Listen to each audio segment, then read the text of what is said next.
welcome back to Storytime with Book Bears. My name is Sky, and today I will be reading How the Grinch Stole Christmas by Dr. Seuss. Every Who down in Whoville liked Christmas a lot. But the Grinch who lived just north of Whoville did not. The Grinch hated Christmas, the whole Christmas season. Now please don't ask why. No one quite knows the reason. It could be his head wasn't screwed on just right.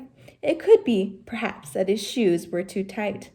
But I think that the most likely reason of all may have been that his heart was 2 sizes too small.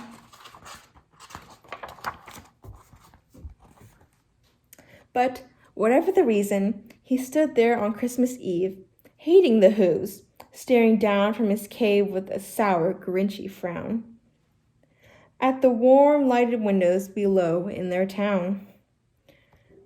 For he knew every Who down in Whoville beneath was busy now hanging a mistletoe wreath. And they're hanging their stockings, he snarled with a sneer. Tomorrow is Christmas, it's practically here. Then he growled with his Grinch fingers nervously drumming. I must find some way to stop Christmas from coming. For tomorrow, he knew. All the Who girls and boys would break bright and early. They'd rush for their toys. And then, oh, the noise, noise. That's one thing he hated, the noise. Then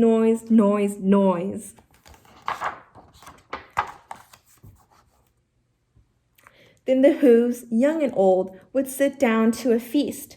And they'd feast, and they'd feast. And they'd feast. They would feast on the Who pudding and the rare Who roast beast, which was something the Grinch couldn't stand at the least. And then they'd do something he liked least of all. Every Who down in Whoville, the tall and the small, would stand close together with Christmas bells ringing, and they'd stand hand in hand, and the Whos would start singing. And they'd sing and they'd sing, and they'd sing. And the more the Grinch thought of this Who Christmas sing, the more the Grinch thought, I must stop this whole thing. Why, for 53 years I've put up with it now. I must stop this Christmas from coming. But how? Then he got an idea, an awful idea. The Grinch got a wonderful, awful idea. I know just what to do, the Grinch laughed in his throat, and he made a quick Santa Claus hat and a coat. And he chuckled and clucked, what a great Grinchy trick. With this coat and this hat, I look just like Saint Nick. All I need is a reindeer, the Grinch looked around. But since reindeer are scarce, there was none to be found. Did that stop the old Grinch? No, the Grinch simply said, if I can't find a reindeer, I'll make one instead. So he called his dog Max, and he took some red thread, and he tied a big horn on the top of his head. Then he loaded some bags and some old empty sacks, and on a ramshackle sleigh, and he hitched up old Max.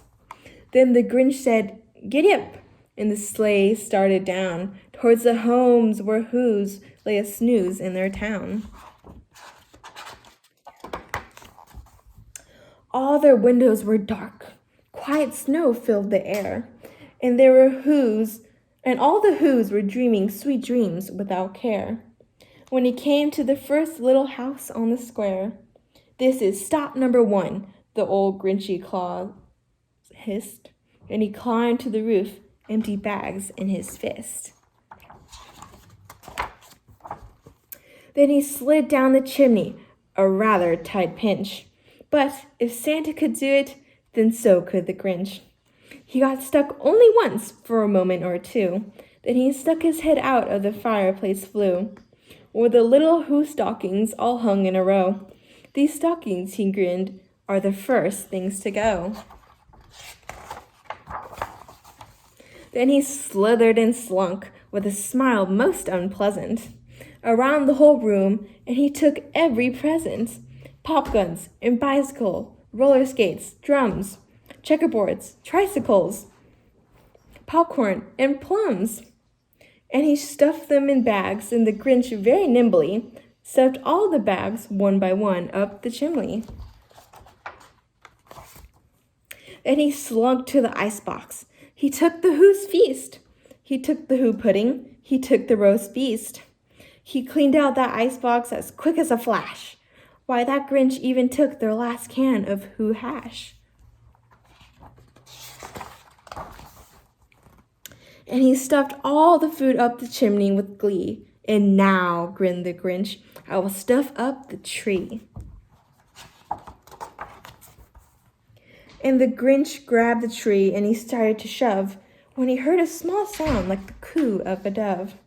He turned around fast and he saw a small Who, little Cindy Lou who was not more than 2.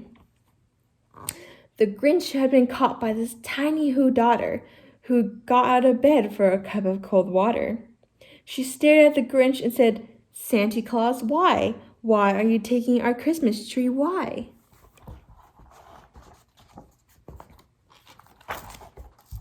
But that old Grinch was so smart and so slick. He thought up a lie and he thought it up quick. "Why, my little sweet tot," the fake Santa Claus lied. "There was a light on this tree that won't light on one side. So I'm taking it home to my workshop, my dear. I'll fix it up there, then I'll bring it back here." And his fib fooled the child, then he patted her head, and he got her a drink and sent her to bed. And when Cindy Lou Who went to bed with her cup, he went to the chimney and stuffed the tree up.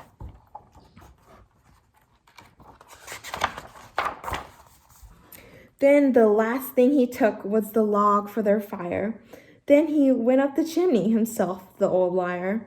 On their walls he left nothing but hooks and some wire. And the speck of food that he left in the house was a crumb that even too small for a mouse. Then he did the same thing to other Who's houses, leaving crumbs much too small for the other Who's mouses. It was 1/4 dawn, all the Who's still in bed, all the Who's still a snooze, when he packed up his sled, packed it up with their presents, the ribbons, the wrappings, the rags, the tags, and the tinsel, the trimmings, the trappings.